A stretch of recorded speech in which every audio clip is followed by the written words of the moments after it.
कि ये लड़ाई हमारी मोदी वर्सेस जनता है, लोग हैं। तो 18वीं लोकसभा के चुनाव में हम विनम्रता से जनमत को स्वीकार करते हैं।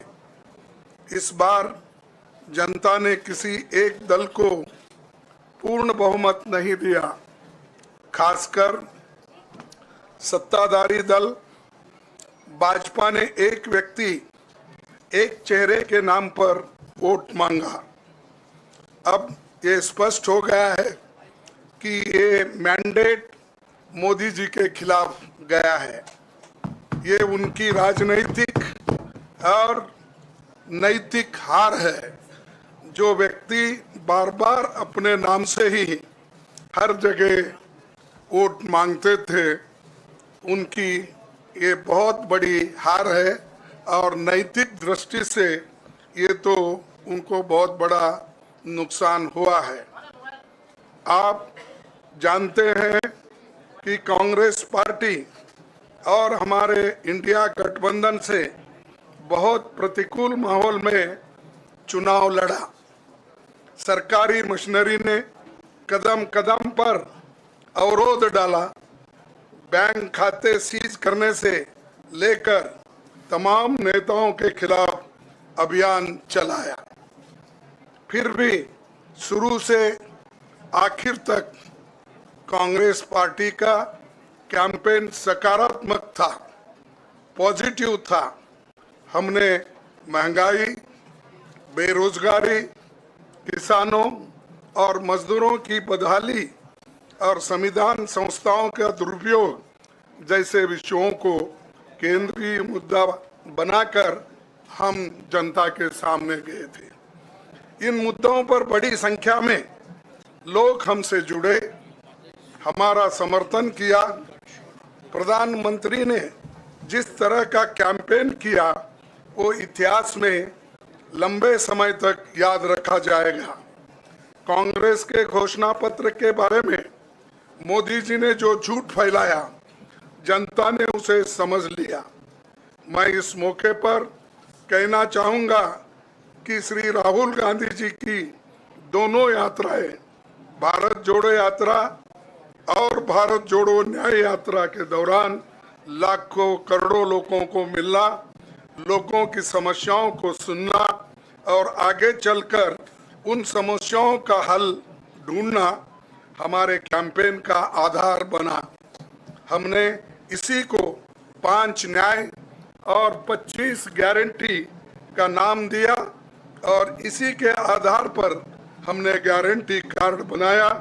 हमारे कार्यकर्ता उसे लेकर घर घर पहुंचे और लोगों को संपर्क करें।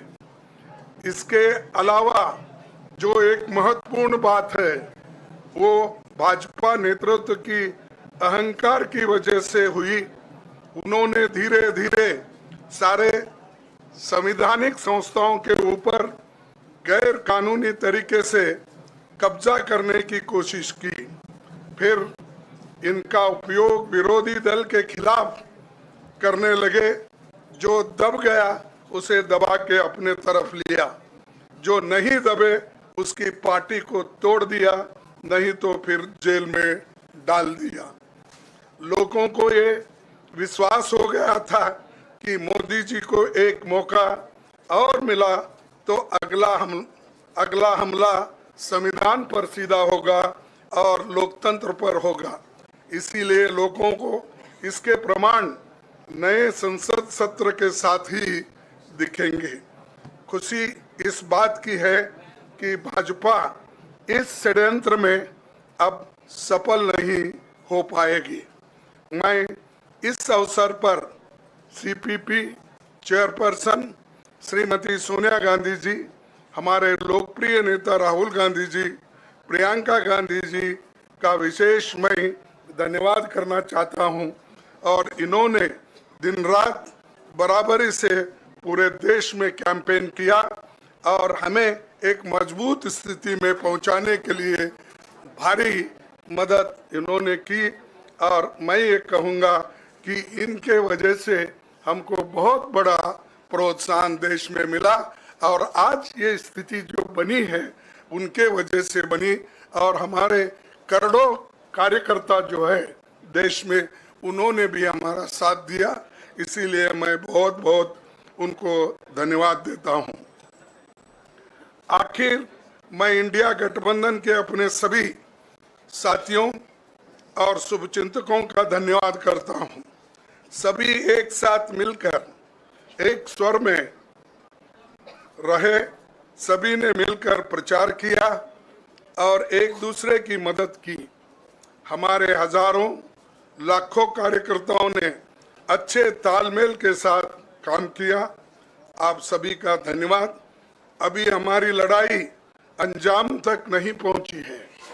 हम सबको आने वाले दिनों में इसी तरह लोगों के अधिकारों के लिए, संविधान की रक्षा के लिए, लोकतंत्र के बचाव के लिए, देश की तरक्की के लिए, सीमाओं पर सुरक्षा के लिए लड़ते रहना चाहेंगे।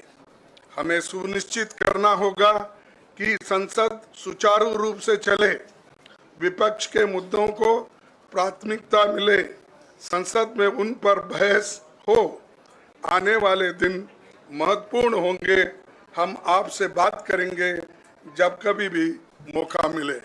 आप सभी को मेरा धन्यवाद और आपका साथ भी हमको रहा और हमने चुनाव में भी जहाँ जहाँ हमको जितना हो सकता है वो साथ आपने दिया, इसलिए आप सभी को भी मैं धन्यवाद करता हूँ और सभी को नमस्कार। शुक्रिया खड़गे जी। मैं राहुल जी से गुजारिश करूंगा वो